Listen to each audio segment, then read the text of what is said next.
నమస్కారం ఘంటారావానికి స్వాగతం. ముందుగా ప్రధానాంశాలు. కశ్మీర్పై మధ్యవర్తిత్వం అవసరం లేదన్న ప్రభుత్వ వర్గాలు. పీఓకే తిరిగి రావడం అనే ఒకే ఒక్క విషయం మిగిలి ఉందని స్పష్టీకరణ. ఆపరేషన్ సింధూర్ ఇంకా ముగియలేదన్న ప్రభుత్వ వర్గాలు. పాకిస్తాన్ను బలంగా భారీగా సుదూర ప్రాంతాల్లో దెబ్బతీసినట్లు ప్రకటన. త్రివిధ దళాధిపతులు అజిత్ డోబాల్తో ప్రధాని భేటీ. డీజీఎంఓల చర్చల్లో అనుసరించాల్సిన వ్యూహంపై చర్చ.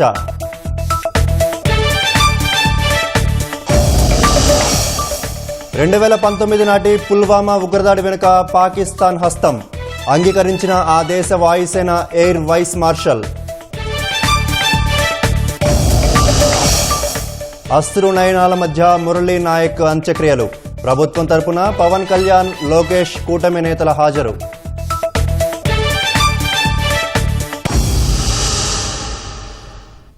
కశ్మీర్ విషయంలో తమకు చాలా స్పష్టమైన వైఖరి ఉందని భారత్ స్పష్టం చేసింది.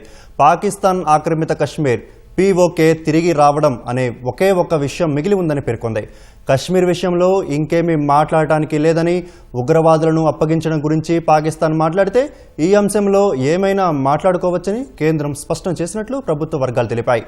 కశ్మీర్ అంశంలో ఎవరూ మధ్యవర్తిత్వం వహించాలని కోరుకోవడం లేదని భారత్ స్పష్టం చేసినట్లు వివరించాయి. ఆపరేషన్ సింధూర్తో భారత్ 3 లక్ష్యాలను సాధించిందని ప్రభుత్వ వర్గాలు తెలిపాయి. పహల్గామ్ దాడి చేసిన వారిని మట్టిలో కలిపేస్తామని చెప్పిన ప్రధాని మోదీ మొదటి లక్ష్యం సైనిక దాడి వల్ల నెరవేరిందని పేర్కొన్నాయి. సీమాంతర ఉగ్రవాదం ఆగే వరకు సింధు జలాల ఒప్పందం నిలిపివేతతో రెండోదైన రాజకీయ లక్ష్యం నెరవేరిందని తెలిపాయి. శత్రువుల ఇళ్లలోకి చొచ్చుకెళ్లి చంపేస్తామని ప్రధాని మోదీ నినదించిన మూడోదైన మానసిక లక్ష్యం భారత దళాలు పాక్ భూభాగంలోకి వెళ్లి దాడులు చేయడంతో నెరవేరిందని ప్రభుత్వ వర్గాలు వివరించాయి.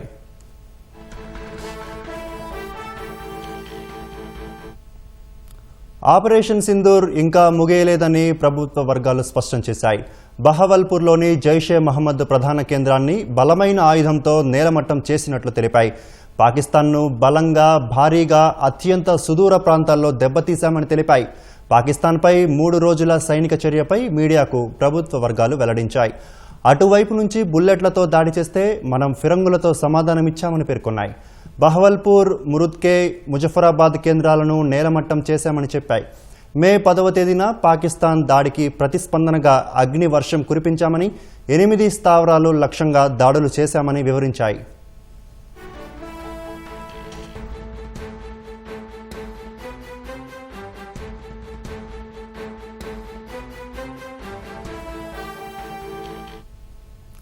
ఈ నెల 7వ తేదీన ఉగ్ర స్థావరాలపై దాడులు చేశాక పాకిస్తాన్ డీజీఎంఓకు సమాచారం ఇచ్చామని, ఉగ్ర స్థావరాలపై దాడుల అనంతరం చర్చలకు సిద్ధమని కేంద్రం చెప్పినట్లు ప్రభుత్వ వర్గాలు పేర్కొన్నాయి. పాకిస్తాన్ నుంచి మాత్రం ఎలాంటి స్పందన రాలేదని చెప్పాయి. మే 10వ తేదీన పాకిస్తాన్ నుంచి చర్యలకు ప్రతిపాదన వచ్చిందని, రహీంయార్ ఖాన్ వైమానిక స్థావరం రన్వేను నేలమట్టం చేశామని తెలిపాయి.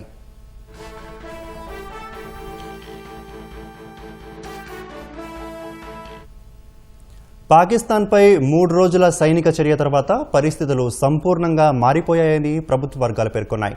ప్రపంచం, పాకిస్తాన్ దీన్ని అంగీకరించాలని, పరిస్థితులు గతంలో మాదిరిగా ఉండవని తెలిపాయి. ఆపరేషన్ సింధూర్ సమాప్తం కాలేదని, సైనిక చర్య తర్వాత పరిస్థితులన్నీ కొత్త స్థాయికి చేరుకున్నాయని వెల్లడించాయి. ప్రధాన సైనిక స్థావరాలపై విజయవంతంగా దాడులు చేసి పాకిస్తాన్ మనోబలాన్ని దెబ్బతీశామని పేర్కొన్నాయి. ఆపరేషన్ సింధూర్లో ఒక ఘట్టం ముగిసేసరికి పాకిస్తాన్ పరిస్థితి దయనీయంగా తయారైందని పేర్కొన్నాయి. ప్రతి ఘట్టంలోనూ పాకిస్తాన్ శక్తి సామర్థ్యాలు కోల్పోయిందని చెప్పాయి. వైమానిక స్థావరాలపై దాడులతో పాకిస్తాన్కు వాస్తవ పరిస్థితి అవగతమైందని, భారత్తో పోటీపడే పరిస్థితులు లేవన్న విషయం పాకిస్తాన్కు తెలిసొచ్చిందని వివరించాయి.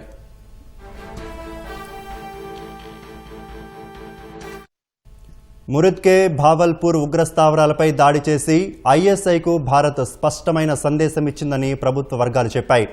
భారత నిఘా నేత్రాల నుంచి పాకిస్తాన్ తప్పించుకోలేదని స్పష్టం చేసినట్లు పేర్కొన్నాయి. ఉగ్రవాద ప్రధాన స్థావరాలపై ఖచ్చితమైన దాడులు చేసి చూపించిందని, చొరబాటుదారులు, బాధితుల మధ్య ఒకే వేదికపై చర్చలు సాధ్యం కాదని భారత్ ప్రపంచానికి చెప్పిందని వివరించాయి. ఆపరేషన్ సింధూర్ ముగియలేదని, పాకిస్తాన్ చర్యలకు బలమైన ప్రతిచర్యలు ఉండాలని సైన్యానికి ప్రధాని మోదీ ఆదేశాలిచ్చినట్లు ప్రభుత్వ వర్గాలు తెలిపాయి. సీమాంతర ఉగ్రవాదాన్ని ప్రపంచం కొత్త దృష్టితో చూడాలని చెప్పారని పేర్కొన్నాయి.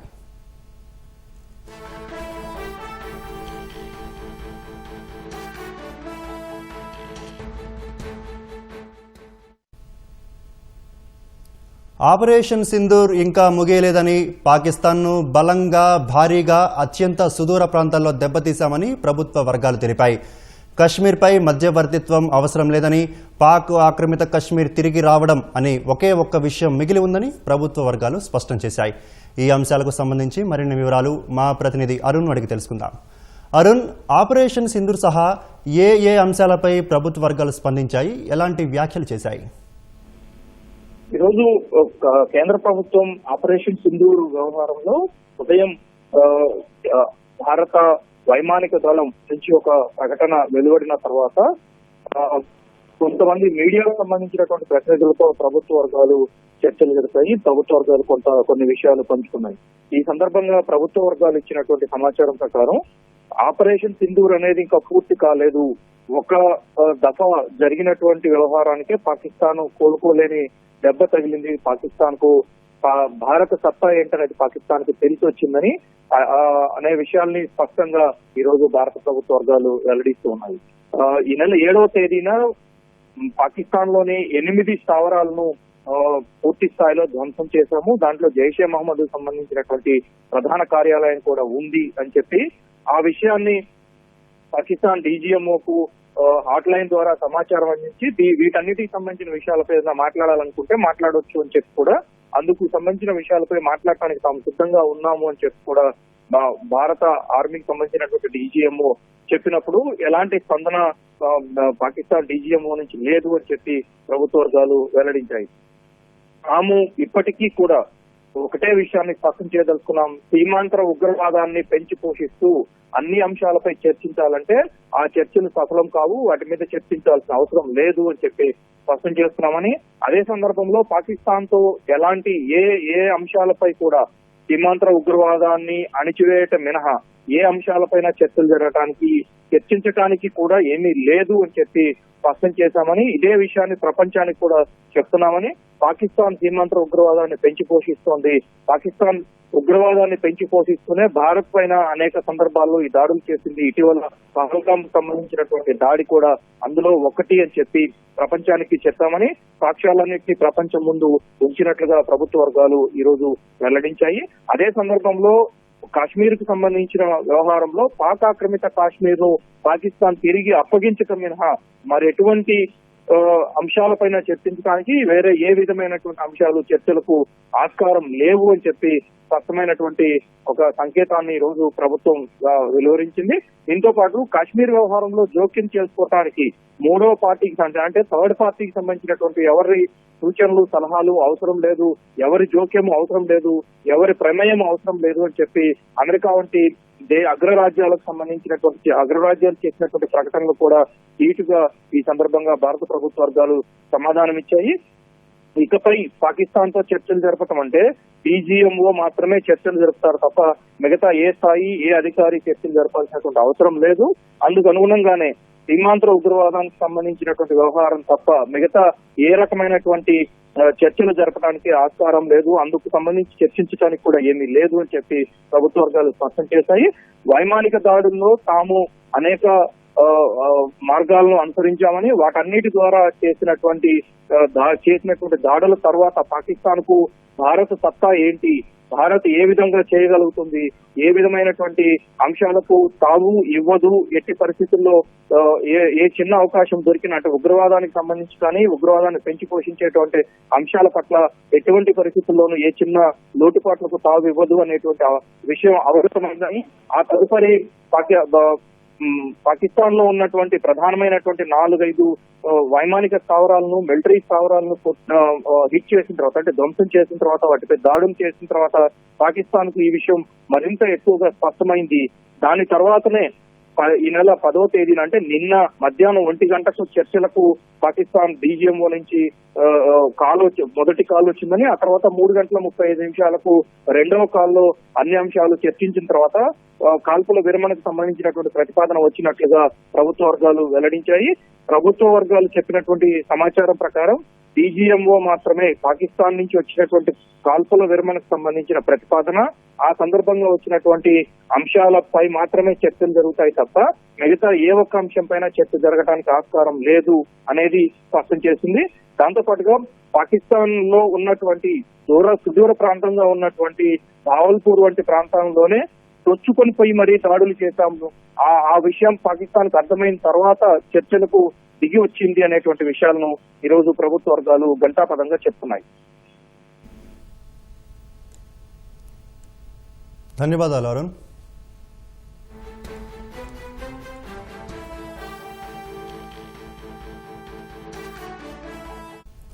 ఆపరేషన్ సింధూర్తో రావల్పిండిలోని పాకిస్తాన్ సైనిక ప్రధాన కార్యాలయం వరకు భారత సైన్యం గర్జన వినిపించిందని రక్షణ మంత్రి రాజ్నాథ్ సింగ్ వ్యాఖ్యానించారు.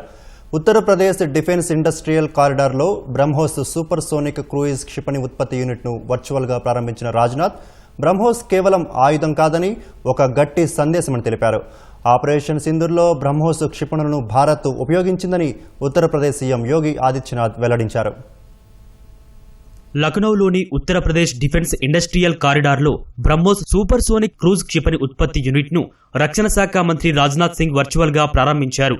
ఈ సందర్భంగా మాట్లాడిన ఆయన బ్రహ్మోస్ కేవలం ఆయుధం కాదని ఒక గట్టి సందేశమని చెప్పారు. జాతీయ సాంకేతిక దినోత్సవం రోజున బ్రహ్మోస్ యూనిట్ ప్రారంభించుకోవడంపై ఆనందం వ్యక్తం చేశారు. దేశ రక్షణ ఉత్పత్తుల తయారీ కేంద్రంగా ఉత్తరప్రదేశ్ మారిందన్నారు. కేవలం 40 నెలల్లోనే బ్రహ్మోస్ యూనిట్ పూర్తి కావడం గొప్ప విషయమని రాజ్నాథ్ సింగ్ పేర్కొన్నారు. ఆపరేషన్ సింధూర్ ఉగ్రవాదానికి వ్యతిరేకంగా భారత్ తీసుకున్న దృఢ సంకల్పం సైనిక శక్తికి నిదర్శనంగా నిలుస్తుందని తెలిపారు. साथियों, जिन भारत विरोधी और आतंकी संगठनों ने भारत माता के मस्तक पर हमला करके कई परिवारों के सिंदूर मिटाए थे, उन्हें भारतीय सेना ने ऑपरेशन सिंदूर के माध्यम से इंसाफ दिलाने का काम किया और इसके लिए आज सारा देश भारतीय सेनाओं का अभिनंदन कर रहा है। ऑपरेशन सिंदूर सिर्फ एक सैन्य कार्रवाई भर नहीं है, बल्कि भारत की राजनैतिक, सामाजिक और सामरिक इच्छा शक्ति का प्रतीक। यह ऑपरेशन आतंकवाद के खिलाफ भारत की दृढ़ इच्छा शक्ति का और सैन्य शक्ति की क्षमता और संकल्प शक्ति का भी प्रदर्शन हमने दिखाया है। भारत आतंकवाद के खिलाफ जब भी कोई कार्रवाई करेगा तो आतंकवादियों और उनके आकाओं के लिए सरहद पार की जमीन भी सुरक्षित नहीं रहेगी। भारतीय सेनाओं ने ऑपरेशन सिंदूर को पाकिस्तान में मौजूद आतंकी ढांचा ढहाने के उद्देश्य से लॉन्च किया था। हमने उनके आम नागरिकों को कभी निशाना नहीं बनाया, मगर पाकिस्तान ने न केवल भारत के नागरिक इलाकों को निशाना बनाया, बल्कि मंदिर, गुरुद्वारा, गिरजाघर पर भी हमले करने का प्रयास किया। भारतीय सेना ने शौर्य और पराक्रम के साथ साथ संयम का भी परिचय देते हुए पाकिस्तान के अन्य ठिकानों पर भी प्रहार करके करारा जवाब दिया। भारत की सेनाओं की धमक उस रावलपिंडी तक सुनी गई जहां पाकिस्तानी फौज का हेडक्वार्टर मौजूद। आतंकवाद के खिलाफ जीरो टॉलरेंस की नीति पर चलते हुए हमारे यशस्वी प्रधानमंत्री नरेंद्र मोदी ने स्पष्ट कर दिया है, यह नया भारत है जो आतंक के खिलाफ सरहद के इस पार और उस पार दोनों तरफ प्रभावी कार्रवाई करेगा। यह हमारे प्रधानमंत्री जी ने स्पष्ट रूप से यह संदेश दे दिया। బ్రహ్మోస్ సూపర్ సోనిక్ క్రూజ్ క్షిపణి ఉత్పత్తి యూనిట్ ప్రారంభోత్సవంలో పాల్గొన్న ఉత్తరప్రదేశ్ సీఎం యోగి ఆదిత్యనాథ్ ఆపరేషన్ సింధూర్లో భారత్ బ్రహ్మోస్ క్షిపణులను ఉపయోగించిందని వెల్లడించారు. ఫలితంగా ఈ క్షిపణులకున్న శక్తి ప్రపంచ దేశాలకు తెలిసిందన్నారు. వాటి ప్రభావం గురించి తెలియని వారెవరైనా ఉంటే పాకిస్తాన్ను అడిగి తెలుసుకోవాలని సూచించారు. ఉగ్రవాదం అనేది కుక్కతోక లాంటిదని, దానిని సరిచేయాలంటే వారి సొంత భాషలోనే బదులివ్వాలని పేర్కొన్నారు. ఈ ప్రాజెక్టు కోసం యూపీ ప్రభుత్వం 200 ఎకరాల భూమిని కేటాయించిందని తెలిపారు. 300 కోట్ల రూపాయల వ్యయంతో నిర్మించిన ఈ యూనిట్లో ఏటా 80 నుంచి 100 క్షిపణులు తయారు చేస్తున్నట్లు వెల్లడించారు.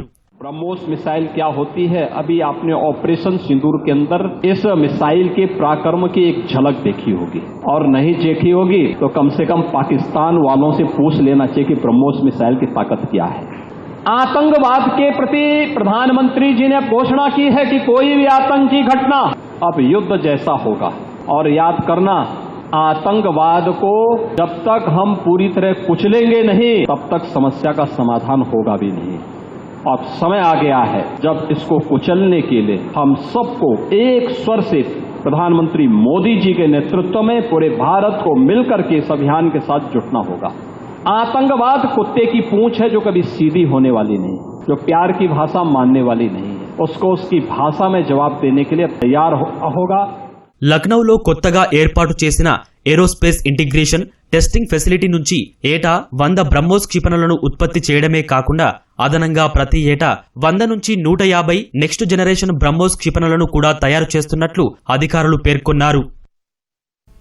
ఆపరేషన్ సింధూర్తో పాకిస్తాన్ను భారత్ చావు దెబ్బ కొట్టింది. శనివారం నాటి దాడుల్లో దాయాదికి భారీ నష్టం కలిగినట్లు తెలుస్తుంది. పాకిస్తాన్కు చెందిన దాదాపు 10 వైమానిక స్థావరాలపై భారత్ విరుచుకుపడింది. అందుకోసం భారత్ వాడిన ఆయుధాల్లో హ్యామర్ గైడెడ్ బాంబులు, స్కాల్ప్ క్షిపణులే కాకుండా BrahMos super sonic cruise missile ఉండొచ్చని తెలుస్తుంది. భారత్ అధికారికంగా ప్రకటించినప్పటికీ బ్రహ్మోస్ క్షిపణి వల్లే పాకిస్తాన్ వైమానిక స్థావరాలు తీవ్రంగా ధ్వంసమైనట్లు తెలుస్తోంది. ఆపరేషన్ సింధూర్తో వణికిపోయిన పాకిస్తాన్ భారత్ను ఎదుర్కొనే శక్తి లేక సరిహద్దు గ్రామాలపై మోటార్ సెల్స్ తో దాడులు చేసి వక్రబుద్ధిని ప్రదర్శించింది. అయితే శనివారం నాటి భారత దాడుల్లో పాకిస్తాన్కు చెందిన రఫీక్, మురీద్, చక్లాలా, రహీంయార్ ఖాన్ సహా 10 వైమానిక స్థావరాలు దెబ్బతిన్నాయి. ఇందుకోసం భారత్ వాడిన ఆయుధాల్లో హ్యామర్ గైడెడ్ బాంబులు, స్కాల్స్ క్షిపణే కాకుండా BrahMos super sonic cruise missile ఉండొచ్చని తెలుస్తోంది. భారత్ అధికారికంగా ప్రకటించకపోయినప్పటికీ బ్రహ్మోస్ క్షిపణి వల్లే పాకిస్తాన్ వైమానిక స్థావరాలు వణికిపోయాయని తెలుస్తోంది. జాతీయ మీడియా కథనాలు ఈ విషయాన్ని వెల్లడించాయి. యుద్ధరంగంలో బ్రహ్మోస్ క్షిపణిని భారత్ ఉపయోగించడం ఇదే తొలిసారి కావచ్చనే అభిప్రాయాన్ని వ్యక్తం చేశాయి.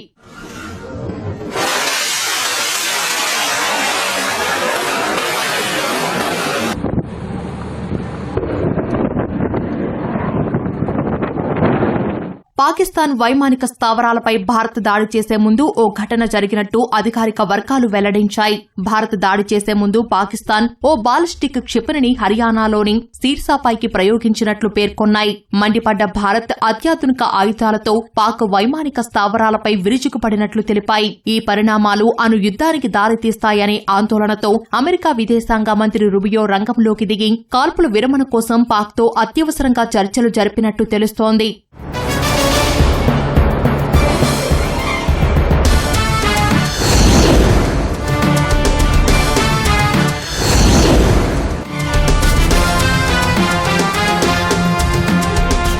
పాకిస్తాన్ అధికారిక రాజధాని ఇస్లామాబాద్ అయినా పాలన మొత్తం రావల్పిండి నుంచే జరుగుతుంది. రావల్పిండిలోని చక్లాలా ఆర్మీ చీఫ్ కార్యాలయం నుంచే ఆదేశాలు వెళుతుంటాయి. శనివారం తెల్లవారుజామున పాకిస్తాన్లోని ఈ కీలక ప్రాంతాన్నే భారత్ లక్ష్యంగా చేసుకుని దాడులు చేసింది. చక్లాలాలో పాక్ వాయుసేనకు చెందిన మొబిలిటీ కమాండ్ ఉంది. దీంతో పాటు గగనతల రిఫ్యూలర్ ట్యాంకర్ ఫైట్లు, హెవీ లిఫ్టర్లు అక్కడ ఉన్నాయి. భారత్ దెబ్బకు వాటికి తీవ్ర నష్టం వాటిల్లింది. నూర్ ఖాన్, సర్గోదా, రఫీక్, మురీద్, రహీంయార్ ఖాన్, సుక్కూర్, చునియాన్, పర్సూర్, సియాల్కోట్ స్థావరాలపై భారత యుద్ద విమానాలు దాడులు చేశాయి. ఇందులో వైమానిక స్థావరాలు, కమాండ్ కంట్రోల్ సెంటర్లు, రాడార్ సైట్లు, ఆయుధ నిల్వ కేంద్రాలున్నాయి.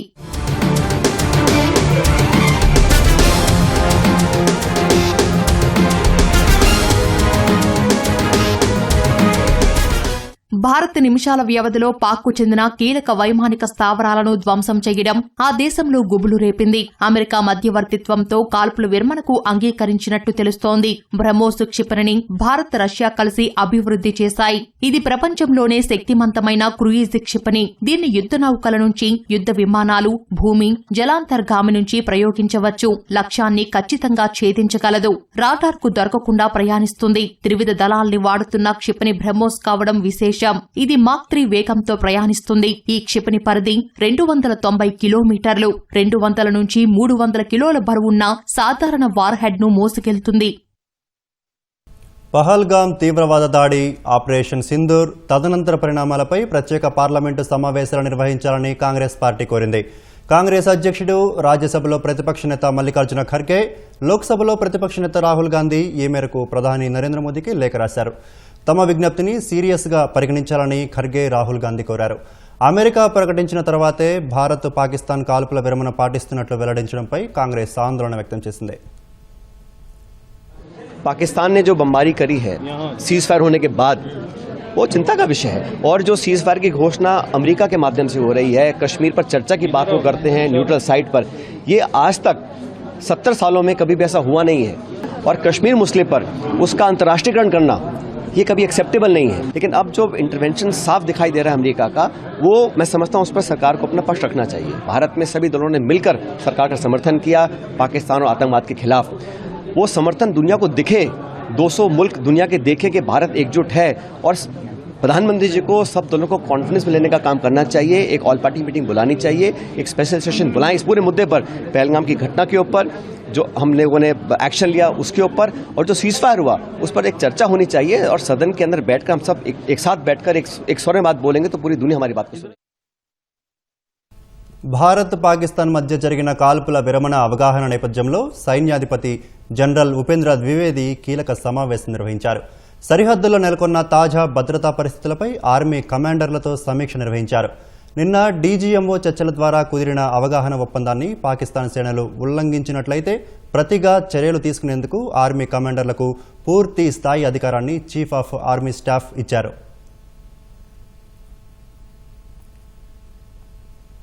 2019లో 40 మంది సిఆర్పీఎఫ్ జవాన్ల ప్రాణాలను బలిగొన్న పుల్వామా ఉగ్రదాడి వెనుక తామే ఉన్నామని పాకిస్తాన్ మరోసారి బహిరంగంగా అంగీకరించింది.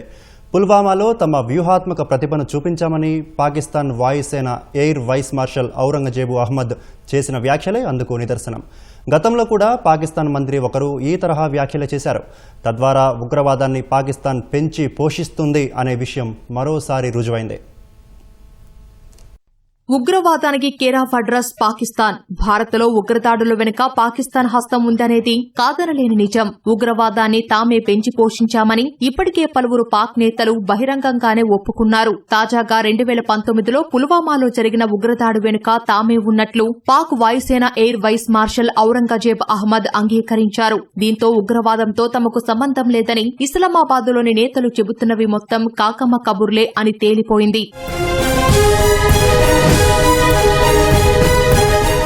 ఇటీవల ఆపరేషన్ సింధూర్ సందర్భంగా జరిగిన ప్రెస్ మీట్ లో DGI SPR lieutenant general Ahmed Sharif Chaudhry navy ప్రతినిధితో కలిసి ఔరంగజేబ్ అహ్మద్ పాల్గొన్నారు. ఈ సందర్భంగా మాట్లాడుతూ పాకిస్తాన్ కు చెందిన గగనతలం, భూభాగం, జల సరిహద్దులకు లేదా ప్రజలకు ముప్పు పరిణమిస్తే వాటిని ఎదుర్కొనేందుకు రాజీ పడబోమన్నారు. పుల్వామాలో తమ అద్భుతమైన ఎత్తుగడలను చూపించామని, ఇప్పుడు కార్యాచరణ పురోగతిని, వ్యూహాత్మక చతురతను ప్రదర్శించామని వ్యాఖ్యానించారు. ఔరంగజేబ్ అహ్మద్ వ్యాఖ్యలతో పాక్ ఉగ్రవాదాన్ని పెంచి పోషిస్తోందన్న విషయం మరోసారి స్పష్టమైంది. నాడు పుల్వామా దాడితో తమకు సంబంధం లేదని పాకిస్తాన్ ఎంత బుకాయించినా తాజాగా వాయుసేన అధికారి వ్యాఖ్యలతో వాస్తవం బయటకు వచ్చింది.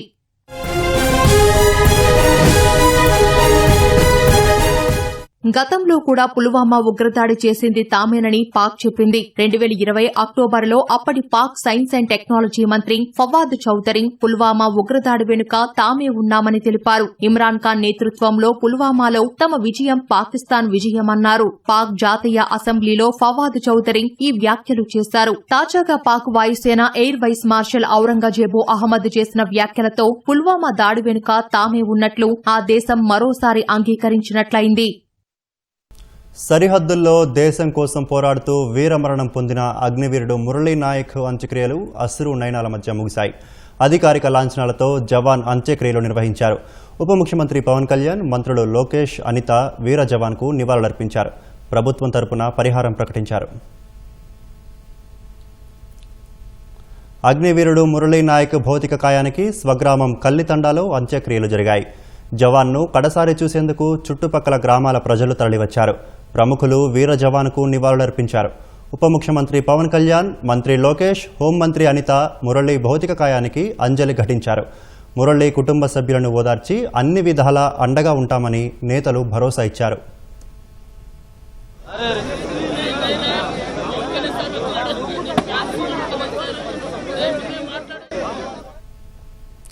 మురళీ నాయక్ కుటుంబానికి ప్రభుత్వం తరపున 50 లక్షల రూపాయల ఆర్థిక సాయం, 5 ఎకరాల భూమి, 300 గజాల ఇంటి స్థలాన్ని ఉప ముఖ్యమంత్రి పవన్ కళ్యాణ్ ప్రకటించారు. మురళీ నాయక్ కుటుంబంలో ఒకరికి ఉద్యోగం ఇవ్వాలని నిర్ణయించినట్లు తెలిపారు. వ్యక్తిగతంగా 25 లక్షల రూపాయల సాయం చేస్తారని పవన్ కళ్యాణ్ హామీ ఇచ్చారు. భారతదేశం పాకిస్తాన్ కి అండగా ఉన్న టెర్రరిస్ట్ క్యాంపుల మీద స్ట్రైక్స్ చేయడం జరిగింది. వారి ఉగ్రవాద శిబిరాలని ధ్వంసం చేయడం జరిగింది. దానికి కంటిన్యూటీగా యాక్షన్ పాకిస్తాన్ కూడా మనకి కాల్పులు జరపడం. ఆ క్రమంలో మన ఆంధ్రప్రదేశ్ కు సంబంధించిన మురళీ నాయక్ కూడా అగ్నివీరుగా 2 సంవత్సరాలు 22లో వెళ్లిన వ్యక్తి. కానీ దురదృష్టవశాత్తు చాలా చిన్న వయసు, చాలా బాధ కలిగించింది. 23 ఏళ్ల చిన్న వయసు. మన ఎవరు భారతదేశంలో ఎవరు యుద్ధం కావాలని కోరుకోలేదు. ఎప్పుడు మన పరాయి దేశాల మీద యుద్ధం చేయలేదు. మనల్ని సంరక్షించుకోవడంలో మన యుద్ధం చేయని తప్పక పరిస్థితులు. అలాంటి పరిస్థితుల్లో దీనికి మొదటిది కారణం పాకిస్తాన్ ఆర్మీ జనరల్ ఒక వారం ముందు ఏప్రిల్ 22 ఒక వారం ముందు రెచ్చగొట్టి అమాయకులైన మనుషులను చంపించేసి దానికి పర్యవసానమే. ఇక్కడ 47లో వాళ్ళు విడిపోయారు. వాళ్ళకి దాహం తీరల. 4 యుద్ధాలు చేశారు ఇప్పుడు దాకా, దాహం తీరల. ఇప్పటికి అమాయకులను పట్టం పెట్టుకుంటా ఉన్నారు. నిన్న కూడా చూసాం. సీజ్ ఫైర్ అన్న తర్వాత కూడా సీజ్ ఫైర్ ని వైలేట్ చేసిన ప్రభుత్వం. నిజంగా చెప్పాలంటే ఒక బనానా రిపబ్లిక్. దానికి ఎవరు మాస్టర్స్ తెలియదు పాకిస్తాన్. వాళ్ళు చేసే అరాచకాలు, వాళ్ళు చేసే స్పాన్సర్డ్ టెర్రరిజం ఇండియాకు ఒక ఇబ్బందిగా తయారైంది. మన ముంబై దాడులు కావచ్చు, జమా మస్జిద్ పేలుళ్లు కావచ్చు, గతంలో జరిగిన మనకి గోకుల్ చాట్ పేలుళ్లు కావచ్చు, లుంబిని పార్క్ పేలుళ్లు కావచ్చు, ఇవన్నీ కూడా ఎక్కడో చోట దీనికి ఒక ముగింపు పలకాలి. దీనికి బలమైన గుణపాఠం చెప్పాలనేది నరేంద్ర మోదీ గారి అందరికీ ప్రజలందరూ కోరుకుంటున్నారు. ఆయన గౌరవ ముఖ్యమంత్రి గారి సూచనల మేరకు 50 లక్షలు ఎక్స్గ్రేషియా ప్రకటిస్తా ఉన్నారు. అలాగే ఒక 5 ఎకరాల పొలం అని కూడా తెలియజేశారు. అలాగే 300 గజాలు ఇంటి స్థలం అని కూడా అనౌన్స్ చేశాం. అలాగే ప్రభుత్వంలో వాళ్ళకి ఎవరికైనా సరే వాళ్ళ నాన్నగారికి కానీ ఎవరికి కానీ ప్రభుత్వ ఉద్యోగం కూడా ఖచ్చితంగా ఇవ్వాలనేది కేబినెట్ లో ముందు పెట్టి నిర్ణయం తీసుకుంటాం. ఇవన్నీ కాకుండా నేను అదనంగా వ్యక్తిగతంగా నేను కూర్చోబెట్టి ప్రస్తుతం 25 లక్షల రూపాయలు మన కుటుంబానికి నా వ్యక్తిగతంగా నేను సాయం చేస్తానని తెలియజేసుకుని ఇది ఇలాంటి పరిస్థితులు రాకూడదని కోరుకుంటాం. మనం అందరం ఇలాంటి పరిస్థితుల్లో భారతదేశ ప్రభుత్వానికి, ప్రధానమంత్రి గారికి, అగ్ర నాయకత్వానికి, ఆర్మీకి, నేవీకి, air force, entire defence forces కి ఇది మనం అండగా ఉండాల్సిన సమయం. ప్రతి ఒక్కరూ చాలా ఎరుకుతోటి చాలా జాగ్రత్తగా ఉండాలి. దేశానికి, దేశ నాయకులకి, ఆర్మీకి, నేవీకి, ఎయిర్ ఫోర్స్ కి, ఎంటైర్ డిఫెన్స్ ఫోర్సెస్ కి మనం బలం ఇవ్వాల్సిన సమయం. అందుకని మీ అందరూ సహకారం కోరుకుంటూ సెలవు తీసుకున్నాను. దేశం కోసం ప్రాణాలర్పించిన అగ్నివీరుడు మురళీ నాయక్ త్యాగాన్ని ఎప్పటికీ మరవలేమని మంత్రి నారా లోకేష్ అన్నారు. మురళీ నాయక్ పోరాట పటిమను భావి తరాలకు చాటి చెప్పేలా స్మారక చిహ్నం ఏర్పాటు చేస్తామని వెల్లడించారు. గ్రామస్తుల కోరిక మేరకు కల్లి తండాను మురళీ నాయక్ తండాగా మార్చేందుకు సమాలోచనలు చేస్తున్నామని లోకేష్ తెలిపారు.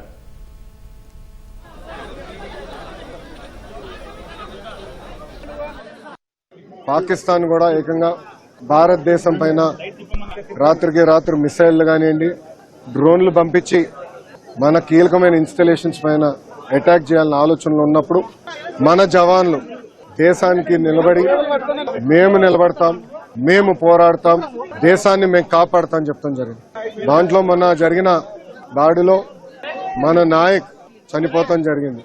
మురళీ నాయక్ చిన్నప్పటి నుంచి కూడా మిలిటరీకి నేను ఉంటాను, నేను చనిపోతే భారతదేశ జెండా కప్పుకుని చనిపోతానని పదే అతని కుటుంబానికి చెప్తాం జరిగింది. కుటుంబానికి ఏకైక బిడ్డ మురళీ నాయక్. ఇంత చిన్న వయసులో మురళీ నాయక్ చనిపోతాం నిజంగానే చాలా బాధాకరం. ఆ కుటుంబానికి అటు కేంద్ర ప్రభుత్వం, ఇటు రాష్ట్ర ప్రభుత్వం అండగా నిలబడుతుంది. ఆ కుటుంబానికి ప్రభుత్వం నుంచి ఆర్థిక సాయం కింద 50 లక్షల రూపాయలు, 5 ఎకరాల భూమి, ఇల్లు కట్టుకునేదానికి 300 గజాలు ప్రభుత్వం అందజేస్తాం జరుగుతుంది. కుటుంబంలో ఎవరికైనా ఉద్యోగం ఇస్తే, ప్రభుత్వ ఉద్యోగం ఇస్తే బాగుంటుందని అడిగారు. కుటుంబంలో అంటే బిడ్డలు ఎవరు లేరు, ఒకే బిడ్డ కనుక తండ్రికి ప్రభుత్వ ఉద్యోగం ఇవ్వాలనేది కూటమి ప్రభుత్వం నిర్ణయిస్తాం జరిగింది. అంత్యక్రియలు సొంత భూమిలో జరుగుతుంది కనుక మెమోరియల్ కూడా కట్టాలని నిర్ణయించాం. జిల్లా హెడ్ క్వార్టర్స్ లో కాంస్య విగ్రహం కూడా ఏర్పాటు చేసి కేవలం తెలుగులే కాదు భారతీయులు మురళీ నాయక్ ని ఆదర్శంగా తీసుకునే విధంగా ప్రభుత్వం ఉంటుందని తెలుపుకుంటూ there is a specific request that this village, the Tanda, be named after him. The Sarpanch has come and given us a resolution. We will also take it up positively. The Honorable Revenue Minister is also with me. We will take it up seriously and we will also rename the village on the name of Murali Naik. So we stand by our armed forces. We stand by every soldier who has left their family behind to protect